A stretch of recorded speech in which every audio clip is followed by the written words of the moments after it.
L'immigration, c'est l'exemple parfait, pas vrai? On nous a fait croire qu'on allait traquer la crème de la pègre. Pendant 13 piges, Charles Peanut Tillman a régné en maître absolu sur les défenses de la NFL. Puis, il a lâché le maillot pour un gilet pare-balles, charbonnant 8 ans comme agent spécial du FBI. Il surkiffait ce job. Mais aujourd'hui, il fait face au choix le plus brutal de sa vie. Direction la douane, troquant le Peanut Punch contre l'insigne. En 13 saisons pro, le gars a violemment provoqué 44 pertes de balles, le record absolu pour un arrière, pulvérisant les 23 de Charles Woodson sur la même époque. Son palmarès ? 38 interceptions et 911 plaquages de titan, sans oublier 8 retours gagnants, faisant de lui l'unique monstre du top 10 historique dans ces deux catégories. Sa marque de fabrique, le Peanut Punch, une frappe chirurgicale main ouverte, qui ciblait la balle et non le porteur. Ce n'était pas juste un petit trick technique, c'était une révolution totale dans l'art de jouer cornerback. Ce geste est tellement incrusté dans l'ADN du football américain qu'on enseigne partout aujourd'hui, des terrains de lycée jusqu'à l'élite. L'ancien colosse de la ligne offensive de Seattle, Russell Okung, a d'ailleurs confié que lorsque la mythique Legion of Boom galérait à gratter des ballons, le boss Pete Carroll forçait ses défenseurs à saigner les vidéos de Tillman. Sur ses 13 piges, il a mouillé le maillot pendant 12 ans pour Chicago, où il trône toujours au sommet des stats historiques de la franchise pour les fumbles et les retours d'interception. Repêché par les Bears au deuxième tour, en 35e position de la draft 2003, fraîchement sorti de Louisiane Lafayette, ce pilier a enchaîné 4 ans comme titulaire indiscutable, s'offrant l'équipe type. De sa conférence, malgré une équipe claquée, incapable d'aligner plus de 3 victoires. Le mec a raflé 2 sélections au Pro Bowl en 2011 et 2012, plus le Graal absolu de la team All-Pro en 2012, en terrorisant la ligue avec 10 fumbles provoqués, un exploit monumental sur une saison qu'il partage encore aujourd'hui, sans oublier son sacre en 2013 comme homme de l'année, Walter Payton, la récompense ultime qui couronne un talent pur doublé d'un cœur en or en dehors des stades. Seulement 2 gars de la franchise ont touché ce Graal depuis le roi Payton en personne. Tillman a littéralement porté son équipe jusqu'au Super Bowl 41 après l'épopée de 2006, sortant 11 plaquages et un fumble arraché lors du crash contre les Colts, avant de revivre ça au Super Bowl 50 avec les Panthers en 2015. Même si un genou en vrac l'a expédié à l'infirmerie, ruinant sa carrière juste avant le grand choc, il figure aujourd'hui parmi les 128 légendes modernes en lice pour le Hall of Fame de 2026. Mais qu'est-ce qui rend son après-carrière tellement plus dingue que les clichés habituels? Finir consultant, planqué à la télé ou vendeur de caisses, c'était vraiment pas son kiff. Digne héritier de Donald Tillman Jr., un sergent endurci par 20 piges dans la police militaire américaine, gérant l'intendance et les pelotons, Charles a grandi au cœur des bases, sans cesse trimballé d'une garnison à l'autre, forgeant une mentalité où servir son pays n'était pas un argument marketing, mais une véritable religion. Cette éducation à la dure l'a cadré, mais lui a surtout balancé une autre réalité en pleine face. La conscience aiguë de ce que fait le délit de faciès. Gamin noir, paumé dans les environnements très blancs des zones militaires, Tillman a pris le racisme de plein fouet, se retrouvant même forcé de s'agenouiller dans sa jeunesse. Des traumatismes profonds qu'il a sans filtre. Plus tard, il a justifié son malaise face aux méthodes d'immigration, les qualifiant de pur harcèlement au faciès. Il a étudié le droit pénal à l'université de Louisiane à Lafayette. C'est là-bas qu'il a perfectionné son fameux Peanut Punch à l'entraînement. Il a toujours clamé que sans le foot, il aurait enfilé l'uniforme, tout comme son père. Comme il l'a confié au micro du podcast Pivot, servir l'État a toujours été sa priorité. Sans l'armée, il aurait forcément trouvé une autre façon de servir sa patrie. Après avoir pris sa retraite à 36 ans en 2016 avec les Panthers, Tillman a postulé au FPA juste 1 an avant la limite d'âge des recrues. Selon la chaîne ESPN, cette vocation pour le bureau remonte à ses années sur le terrain, époque où il bossait régulièrement en immersion avec les forces de l'ordre. Pendant la trêve, il a enduré les 20 semaines d'entraînement intensif de Quantico, en Virginie, pour devenir agent spécial au bureau de Chicago en 2018. Sur Pivot, il avoue s'être senti tout petit au départ face aux diplômés d'Harvard, être entouré d'avocats, de scientifiques ou d'experts comptables, alors que lui n'était, selon ses propres mots, qu'un simple athlète. Mais il s'est raccroché aux paroles de l'ex-président Obama prononcées dans cette émission. « Ne laissez personne vous exclure de la table ». Et il a foncé. Son affectation ?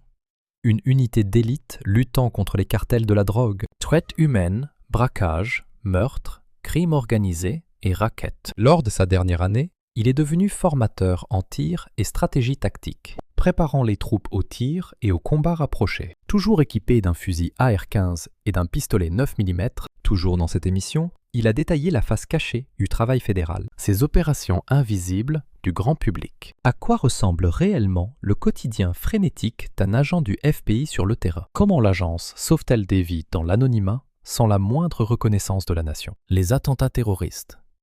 Il a d'ailleurs balancé un exemple d'affaire super lourde de conséquences, ce qui a défini toute sa carrière là-bas. L'infiltration d'une cellule terroriste locale qui ciblait la gouverneure en place. Laissez-moi vous citer une histoire qui a fait les gros titres. Si je me souviens bien, ça impliquait la gouverneure du Michigan il y a quelques années. Des fous planifiaient tout simplement de l'enlever. Grâce à d'énormes investigations, le FBI a réussi à noyauter ce groupe spécifique. Et à partir de là, un informateur balançait absolument tout à son contact. L'équipe récupère les infos et filtre direct leur fiabilité. L'alerte est confirmée, il faut foncer, protéger la cible ou coffrer ces types.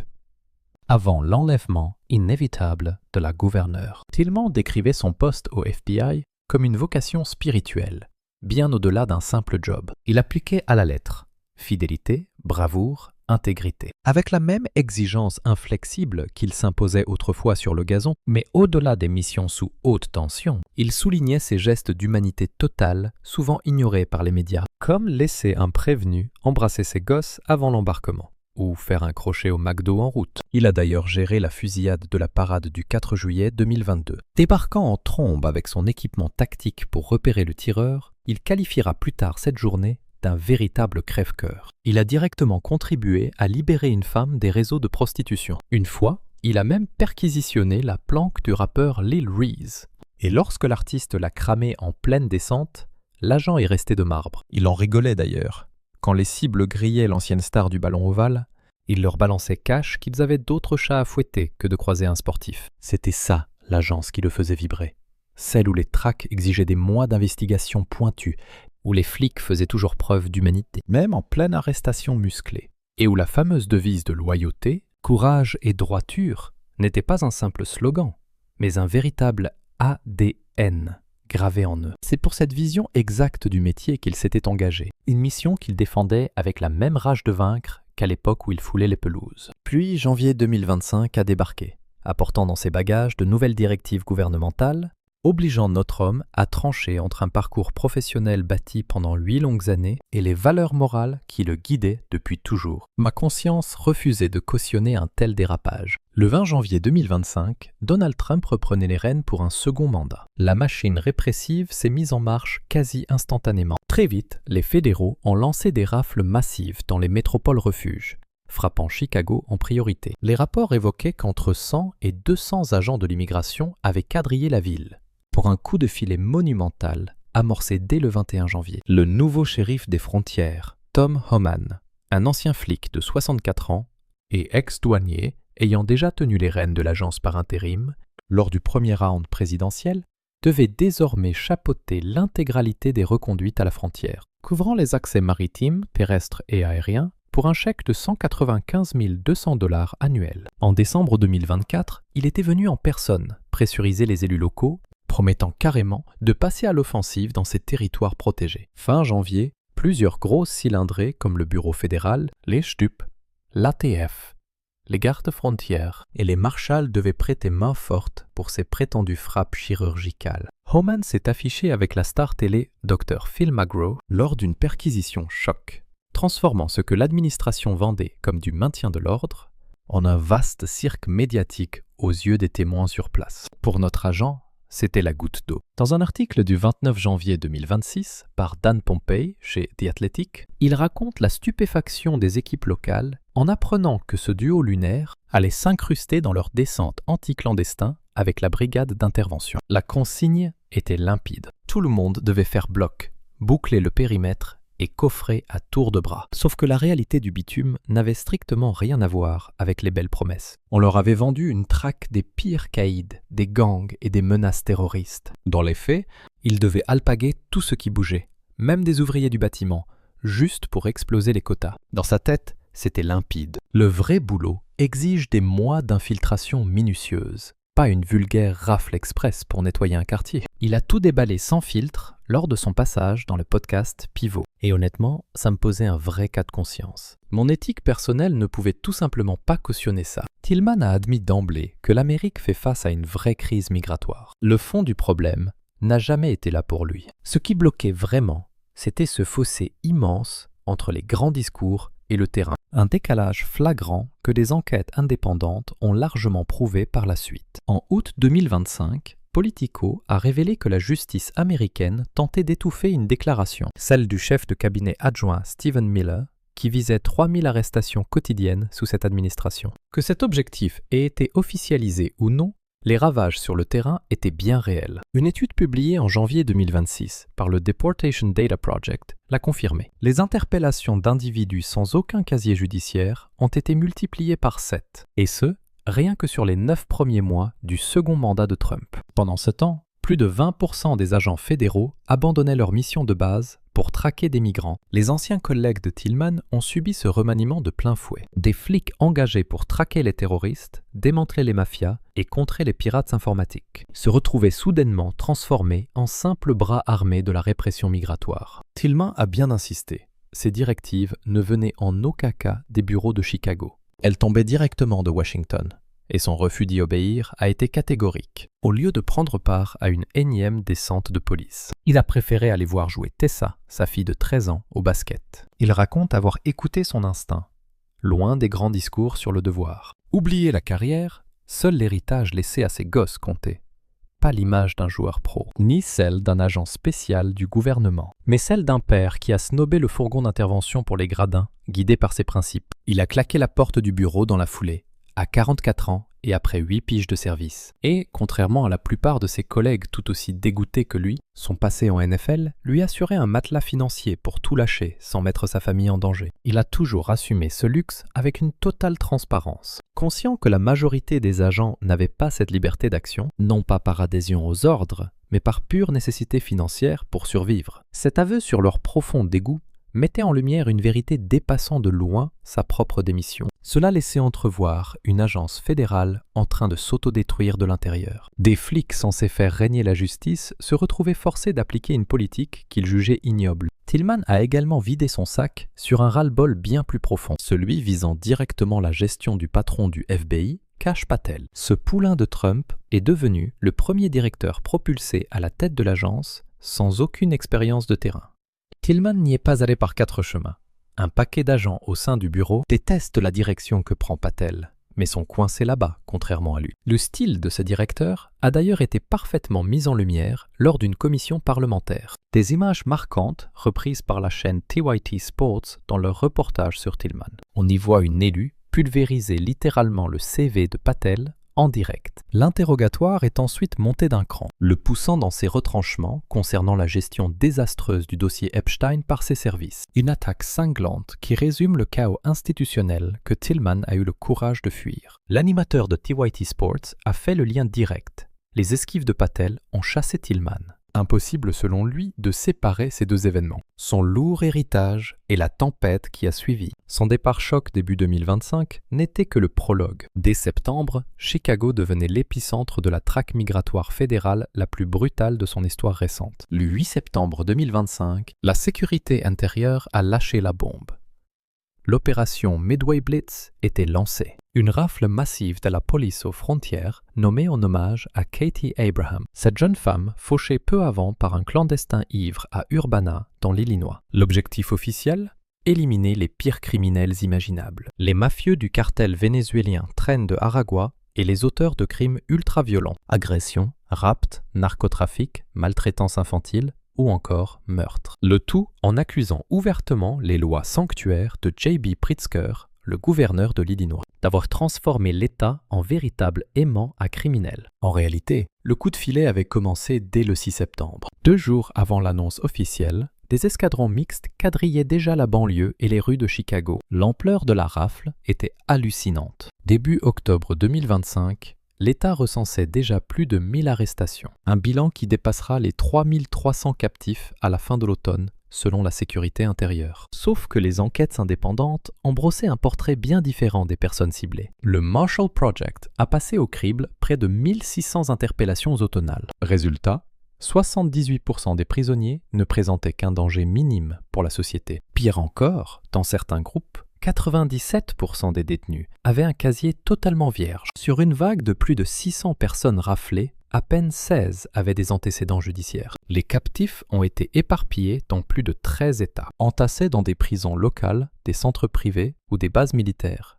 Des zones de non-droit tristement célèbres pour leurs conditions insalubres. En octobre, la ministre Kristi Noem a paradé à Chicago pour vanter ses rafles devant la presse. Et ce, alors même qu'une paralysie budgétaire menaçait de bloquer toutes les agences fédérales. Sur le terrain, l'opération Midway Blitz n'avait rien d'une banale intervention de police. C'était une véritable zone de guerre. Hélicos, avions en razmotte et agents ultra-armés descendant en rappel. Sans oublier les drones, grenades assourdissantes, gaz lacrymogènes et poivre balancés en pleine figure des manifestants. Les assauts ont même frappé à proximité d'écoles et de crèches, semant le chaos dans des quartiers déjà traumatisés. L'apogée de cette violence ?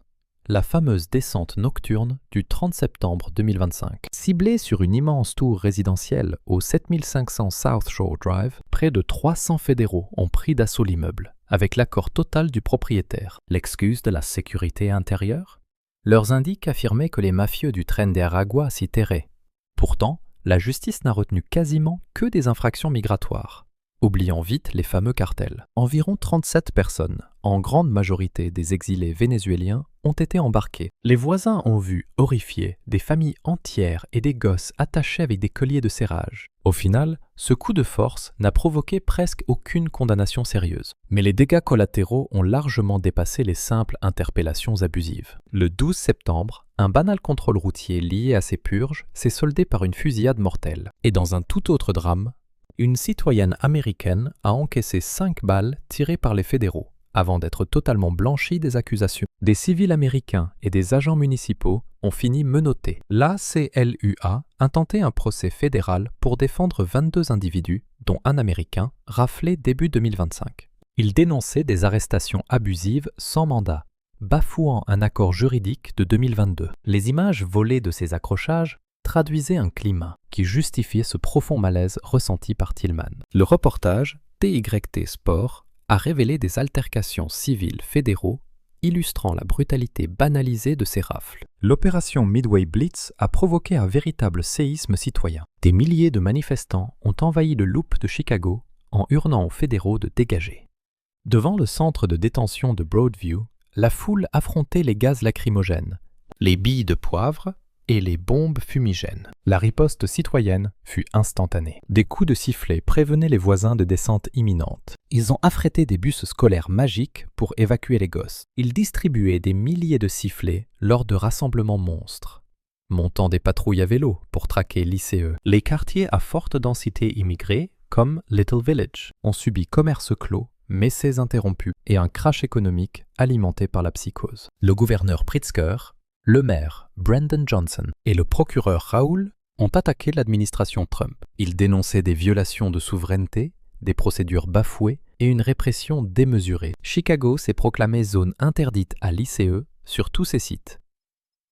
Des centaines d'élèves ont séché les cours en février 2026 pour boycotter les rafles. Ce même mois, Homan ordonnait le retrait de 700 agents du Minnesota, n'en gardant que 2000. Prétextant une meilleure entente. Mais les blessures de Chicago saignaient déjà à vif. Rien que le bilan financier était catastrophique. Terrorisés, les employés immigrés restaient cloîtrés. Les petits commerces de Little Village et Pilsen voyaient leurs recettes s'effondrer. Et les associations locales, des paroisses aux banques alimentaires, s'arrachaient pour fournir refuge et assistance légale aux familles brisées ou traumatisées à vie par ces coups de filet. Le reportage TYT Sports a replacé la démission de Tillman dans le cadre d'une purge méthodique des agences fédérales par le gouvernement. L'idée n'était pas d'appliquer les lois migratoires, mais de remodeler le système en virant les agents insoumis. L'animateur a pointé les rumeurs d'agents arborant des tatouages nazis, tandis que d'autres dissimulaient leur visage en pleine descente. On soupçonnait même certains flics d'être des émeutiers du 6 janvier, graciés par Trump et vouant une loyauté aveugle au président. faisant exploser la paranoïa générale. Le journaliste a aussi souligné le dilemme infernal qui rongeait les anciens collègues de Tillman. Rester et saboter le système de l'intérieur ou déguerpir pour laisser la place aux laquais dociles. Il a résumé l'impasse avec une clarté brutale. Début 2026, Tillman, désormais âgé de 44 ans, a complètement lâché la police.